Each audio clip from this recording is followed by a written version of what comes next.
मैं all India मजलिस इत्तेहादुल मुस्लिमीन का मैं यहाँ का प्रत्याशी हूँ। मैं करीब 2-3 साल से जो है यूट्यूब पे सर्च करके बैरिस्टर साहब को देखता हूँ। मैंने देखा कि हैदराबाद में जो है बहुत ही मदरसे निःशुल्क चल रहे हैं। वहाँ पे हॉस्पिटल भी ऐसे ऐसे चल रहे हैं जिसमें 30 रुपए का पर्चा बनता है और 3 महीने निःशुल्क इलाज किया जाता है। अच्छा, आप इस पार्टी से जुड़े हैं। कुछ लोग हैं जो आरोप लगाते हैं कि इस पार्टी में मुसलमान ही मुसलमान हैं। आपको आखिर ऐसा क्या दिख गया?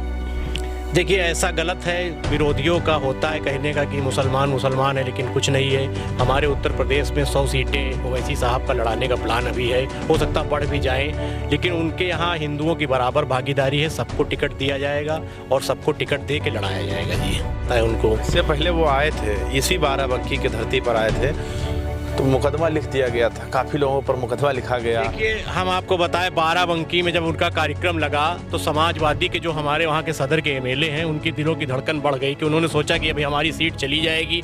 अगर हमारी सीट चली गई तो हम क्या करेंगे भाई? जहाँ से हम निकल के आए, विधायक बने, वहाँ पर हमको फिर से जाना पड़ेगा। अब मैं वो बात नहीं कहना चाहता हूँ, लेकिन आपने पूछ।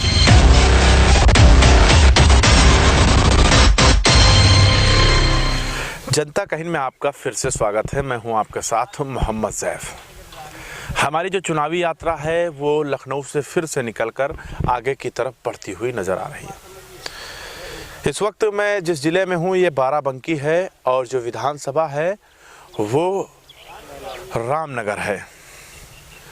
और यहाँ पर हमारी जो मुलाकात हुई है वो ऑल इंडिया मजलिस इत्तेहादुल मुस्लिमीन के अरुण कुमार श्रीवास्तव हैं उर्फ विकास, जिनसे हम बात करेंगे और सियासत में कैसे उठा पटक चल रही है बाराबंकी में, ये हम जानेंगे। अभी तक तो हमने यही सुना है लोगों से कि ऑल इंडिया मजलिस इत्तेहादुल मुस्लिमीन में सिर्फ़ और सिर्फ मुसलमान, लेकिन पहली बार हमारे जो ख़ास मेहमान हैं वो श्रीवास्तव हैं ऑल इंडिया मजलिस इत्तेहादुल मुस्लिमीन से। सबसे पहले तो स्वागत है आपका हमारे चैनल। बहुत बहुत शुक्रिया जी। मैंने जो है ऑल इंडिया मजलिस इत्तेहादुल मुस्लिमीन का मैं यहाँ का प्रत्याशी हूँ। मैं करीब 2-3 साल से जो है यूट्यूब पे सर्च करके बैरिस्टर साहब को देखता हूँ। मैंने देखा कि हैदराबाद में जो है बहुत ही मदरसे निःशुल्क चल रहे हैं। वहाँ पे हॉस्पिटल भी ऐसे ऐसे चल रहे हैं जिसमें 30 रुपए का पर्चा बनता है और 3 महीने निःशुल्क इलाज किया जाता है। और वहाँ पे पुलिस ट्रेनिंग सेंटर भी उनका निःशुल्क चल रहा है। और वो हमने ये देखा कि वो संविधान को रखते हुए आम जनता, जो गांव का आखिरी पायदान का आदमी होता है, जिसकी बात कोई नहीं सुनने वाला होता है, उसकी आवाज़ को वो संसद में उठाने का काम करते हैं। कोई नेता ये सोचता ही नहीं है कि किस तरह दलित, वंचित, शोषित समाज को उठाया जाए या मुस्लिम भाइयों की बातों को उठाया जाए। मैंने ये चीज़ उनको देखी। मैं भी एक कैडराइज व्यक्ति हूँ, मैं सामान्य वर्ग से ज़रूर हूँ, लेकिन मुझे आम जनता और जो निचले तबके के लोग हैं उनकी आवाज़ उठाना हमेशा ही पसंद रहा। इसलिए मैंने बैरिस्टर असदुद्दीन ओवैसी साहब की पार्टी ऑल इंडिया मजलिस इत्तेहादुल को चुना। अच्छा, आप इस पार्टी से जुड़े हैं। कुछ लोग हैं जो आरोप लगाते हैं कि इस पार्टी में मुसलमान ही मुसलमान हैं। आपको आखिर ऐसा क्या दिख गया? देखिए, ऐसा गलत है, विरोधियों का होता है कहने का कि मुसलमान मुसलमान है, लेकिन कुछ नहीं है। हमारे उत्तर प्रदेश में 100 सीटें ओवैसी साहब का लड़ाने का प्लान अभी है, हो सकता बढ़ भी जाएं, लेकिन उनके यहाँ हिंदुओं की बराबर भागीदारी है। सबको टिकट दिया जाएगा और सबको टिकट दे के लड़ाया जाएगा जी। अच्छा, आप एक अधिवक्ता भी हैं सर। जी जी जी। तो विकास जी, हम आपसे जानना चाहेंगे, लोग जो आरोप लगाते हैं कि कोई बोले तो उसके ऊपर मुकदमा लगा के जेल में डाल दिया था, असदुद्दीन ओवैसी बोलते थे उनके ऊपर मुकदमा क्यों नहीं लगाया जाता? ये सवाल ये बहुत बड़ा सवाल आपने पूछा हमसे, बहुत अच्छा सवाल पूछा है। लोग पूछते हैं, आप अधिवक्ता हैं। लेकिन देखिए, ऐसा है, वो बैरिस्टर हैं। बाबा साहब अम्बेडकर जी के बाद अगर देखा जाए तो हमारे देश के बहुत ही पढ़े लिखे और योग्य हैं, बैरिस्टर हैं वो। दूसरी चीज़, वो एक पार्टी के राष्ट्रीय अध्यक्ष भी हैं। और जो भी बातें वो बोलते हैं, चाहे मंच पर बोले या मीडिया में बोले, वो संविधान को और देश को हित रख के ही बोलते हैं। तो जब कोई देश के हित में या संविधान को लेकर बात अपनी बोल रहा है तो उसको आप जेल में कैसे डाल देंगे? सबसे मेन बात तो ये है, कोई बात वो गलत बोलते नहीं। भाई, गरीब की आवाज़ उठाना कोई गलत बात थोड़ो है, या किसी दलित शोषित समाज की आवाज़ उठाना कौन सी गलत बात है? इसलिए जेल में डालने का कोई वही नहीं है। विरोधी कहते हैं तो उनको कहने के लिए कोई मौका चाहिए, तो वो एक सवाल ठोक देते हैं कि क्यों नहीं जेल में डाला जाता है उनको। इससे पहले वो आए थे, इसी बाराबंकी की धरती पर आए थे, तो मुकदमा लिख दिया गया था, काफ़ी लोगों पर मुकदमा लिखा गया। देखिए, हम आपको बताएं, बाराबंकी में जब उनका कार्यक्रम लगा तो समाजवादी के जो हमारे वहाँ के सदर के एमएलए हैं, उनकी दिलों की धड़कन बढ़ गई कि उन्होंने सोचा कि अभी हमारी सीट चली जाएगी। अगर हमारी सीट चली गई तो हम क्या करेंगे भाई, जहाँ से हम निकल के आए विधायक बने वहाँ पर हमको फिर से जाना पड़ेगा। अब मैं वो बात नहीं कहना चाहता हूँ, लेकिन आपने पूछ लिया। उनको ये डर लग रहा है कि मेरी सीट चली जाएगी तो जो हम काम पहले करते थे वही काम हमको करना पड़ेगा, विधायकी छोड़ के हो सकता है गाय भैंस के तबेलों में जाना पड़े, इसलिए उनको डर था। इसलिए उन्होंने ऐसा किया कि कार्यक्रम सफल न होने के लिए उन्होंने 2 दिन पहले अधिकारियों पर बराबर दबाव बनाया। वहाँ पर एक CO सर्किल थी, वो भी यादव थी, उनका ट्रांसफ़र हाल ही में हो गया, उनके ऊपर दबाव बनाया कि परमिशन न दी जाए। उसके बाद जब प्रशासन को ये लगा कि नहीं कार्यक्रम हो के ही मानेगा, इनके कार्यकर्ता मानेंगे ही नहीं, तब उन्होंने जब आदेश किया उसके बाद मीडिया में, दूसरी मीडिया के द्वारा प्रचार करना चालू किया कि कार्यक्रम इनका नहीं हो पाएगा। उसके बाद उन्होंने क्या किया कि भाजपा के एक एमएलए हैं जो उनकी साठगांठ में रहते हैं, वो हमारे दरियाबाद विधानसभा पड़ता है, वहाँ से एमएलए हैं, उनसे बातचीत करके उल्टा एक मुकदमा जो है लिखवा दिया। तो ये सत्ता की तरफ से मुकदमा लिखाया गया था कि विपक्ष में मौजूद सपा? हम बताएं आपको, वो बी टीम हमको कहते हैं, लेकिन अगर सच रूप में देखा जाए तो भाजपा की बी टीम समाजवादी पार्टी है। दोनों विधायक मिले हुए थे, दोनों ने मिल के, भाई उनके कहने पे कोई मुकदमा लिखता ना, क्योंकि वो सत्ता में नहीं है, उन्होंने दबाव बहुत बनाया। लेकिन जब वो दबाव उनका कामयाब नहीं हुआ तो उन्होंने जो दरियाबाद के विधायक थे उनसे कहकर और मुकदमा जो है बैरिस्टर साहब के ऊपर लिखवा दिया, जबकि मुकदमे का वहीं कोई मतलब ही नहीं था। भाई उन्होंने एक समाज की बात उठाई, एक मस्जिद को जो शहीद किया गया, क्या त्रिपुरा में जो हो रहा है वो भी बहुत गलत हो रहा, मस्जिदें शहीद की जा रही, कुरान जलाई जा रही, क्या सही हो रहा है? मैं खुद पूछना चाहता हूँ कि इतने बड़े बड़े नेता हैं समाजवादी पार्टी में और इतने बड़े बड़े बहुजन समाज पार्टी में नेता हैं, कांग्रेस के नेता हैं, क्यों नहीं आप त्रिपुरा पे बोलते हैं? आपको त्रिपुरा पे नहीं बोलना चाहिए। किसी के धर्म को छेड़ने की आपको कौन सी इजाजत देता है, या संविधान आपको इजाजत देता है? संधि। चलिए, तो पूर्व की बातें हो गई। अब 21 तारीख को आपके राष्ट्रीय अध्यक्ष यानी असदुद्दीन ओवैसी आने वाले हैं, तो उसकी क्या तैयारी चल रही है और आगे की क्या तैयारी है? देखिए, उसकी बहुत बेहतरीन तैयारी चल रही है। हम लोग पूरी जोर शोर से विधानसभा में लगे हैं। अगल बगल की भी विधानसभा के जो हमारे आवेदक प्रत्याशी, सबसे बातचीत चल रही है। प्रदेश के भी लोग प्रदेश अध्यक्ष जी के निर्देश पर यहाँ आ रहे हैं, कुछ लोग आज भी आए हैं, बराबर निरंतर आ रहे हैं और बहुत ही अच्छा कार्यक्रम वहाँ पे होगा। रामपुर भवानीपुर में कार्यक्रम हम लोग करेंगे और कार्यक्रम सफल होगा, ये हमको विश्वास है जी। अच्छा, विकास श्रीवास्तव के लिए भाईजान होंगे या भैया होंगे? देखिए, मैं यहाँ पर कोई धर्म की बात नहीं है, मेरे लिए सब लोग बराबर हैं।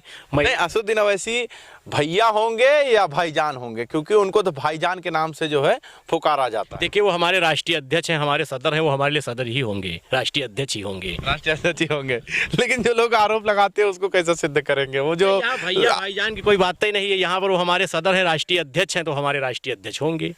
तो कुछ लोग ये भी कहते हैं कि हैदराबाद में जो है, क्योंकि आप श्रीवास्तव वकील भी हैं, फिर वही बात हम कहना चाहेंगे, कुछ लोग ये भी कहते हैं कि जब अगर इनके कई एमएलए हैं हैदराबाद में, तो वहाँ सरकार में या डिप्टी सीएम का मांग क्यों नहीं करते, सिर्फ उत्तर प्रदेश ही इनको क्यों दिखने लगा? ऐसे लोग सवाल करते हैं, इसको कैसे आप जवाब देंगे?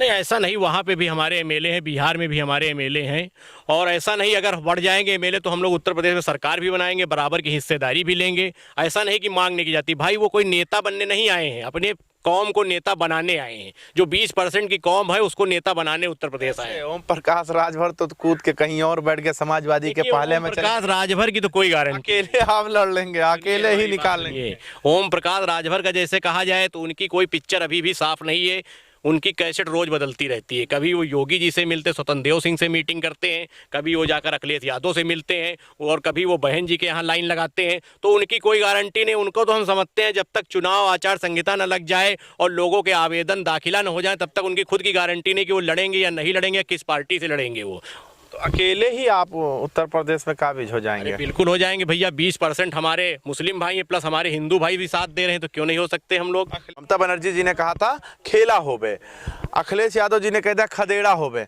आप लोग क्या नाम देंगे? कुछ ना, कोई खदेड़ नहीं सकता, सब संविधान के तहत है, सब बाबा साहब अम्बेडकर जी के बनाए संविधान के तहत हर आदमी को अपनी बात कहने की और अपनी बात रखने की, सबको चुनाव लड़ने का हक है।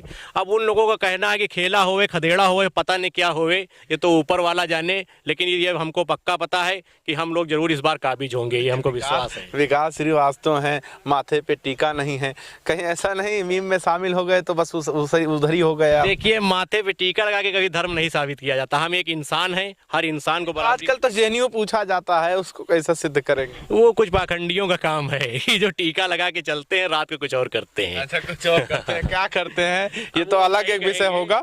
अभी बहुत ही इन्होंने एक सूचना दी हमें, अल्ताफ की हत्या हो गई है, जो टोटी से हाँ टोटी से दिखाया गया। इसको आप कैसे देखते हैं? देखिए, इसमें मैं चाहूंगा कि इसमें सीबीआई जांच हो, क्योंकि कोई भी आदमी टोटी से फांसी नहीं लगा सकता। बाथरूम की टोटी से भाई कैसे फांसी लग जाएगी? भाई बाथरूम में अगर मान लीजिए बाथरूम है, लैट्रिन है, सीट है, तो उसके टोटी जो है 2-3 फुट या 4 फुट ऊपर से ज़्यादा तो नहीं हो सकती, और आदमी की लंबाई 5-6 फुट होती है, तो ये तो सरासर गलत है। उसको मार के वहाँ पे बैठा दिया गया। इसकी सीबीआई जांच होनी चाहिए और जो लोग दोषी हैं उनको कड़ी से कड़ी सजा होनी चाहिए। इसके लिए कुछ ऑल इंडिया मजलिस इत्तेहादुल मुस्लिमीन, बिल्कुल, ऑल इंडिया मजलिस इत्तेहादुल मुस्लिमीन की तरफ से हम लोग डीएम से मिलेंगे और अपनी मांग को राष्ट्रपति और राज्यपाल तक पहुंचाएंगे कि इसकी सीबीआई जांच की जाए, और इसकी मांग मुख्यमंत्री जी से भी की जाएगी कि इसकी निष्पक्ष जांच करके जो लोग दोषी हैं उनको जेल में पहुंचाया जाए और कड़ी से कड़ी सजा दी जाए उनको। चलिए खैर, ये तो आपने समाजवादी को घेरे में खड़ा कर दिया है। अब सरकार को आप कैसे देखते हैं, योगी जी को? क्योंकि कहते हैं ये बी टीम है ऑल इंडिया मजलिस इत्तेहादुल। अब सरकार को किस तरीके से देखते हैं, योगी जी को किस तरीके से देखते हैं, विकास कितना हुआ इसको कैसे देखते हैं? देखिए, योगी जी का विकास के मामले में तो पूरा मामला फेल हो चुका है। आप ये जान लीजिए, गांव का जो आखिरी पायदान पर खड़ा व्यक्ति है वो बहुत ही परेशान है आज की डेट में। आप गाँवों में जाते हैं, आप लोग तो मीडिया से हैं, आप लोग तो हर आदमी की आवाज़ को सुनते हैं और जानते हैं। योगी जी 5 साल में कुछ नहीं कर पाए, 5 साल पूरे होने वाले हैं।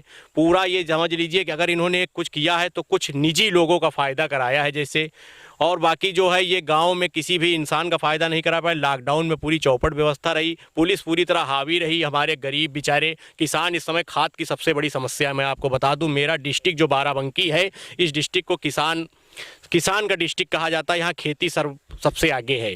ये दशा चल रही कि एक बोरी डीएपी के लिए आदमी 3-3 दिन तक लाइन लगाए है और खाद नहीं मिल पा रही। क्या योगी जी इस समय सो रहे हैं? उनको नहीं पता लखनऊ से चंद कदम की दूरी पे बाराबंकी डिस्ट्रिक्ट है, जिस डिस्ट्रिक्ट में कृषि योग्य सबसे ज़्यादा ज़मीनें हैं और यहाँ पर किसान सबसे ज़्यादा हैं। सबसे ज़्यादा खेती हमारे यहाँ पेपरमिंट, आलू और इस समय गेहूँ की बुआई चल रही है। लेकिन जो है खाद की ये दशा है कि 4-4 दिन से आदमी दौड़ रहे हैं, ना प्राइवेट दुकानों पे खाद मिल रही, ना सरकारी दुकानों पे खाद मिल रही। तो जब सबसे ज़्यादा तो इसी में फेल हो गए, जो वो किसान को खादें नहीं दे पा रहे हैं। जब अनाज ही नहीं उगेगा तो हमारे देश के लोग जो वहाँ पे बैठे हुए लोग हैं, अफसरशाही हैं या उद्योगपति, वो क्या खा लेंगे?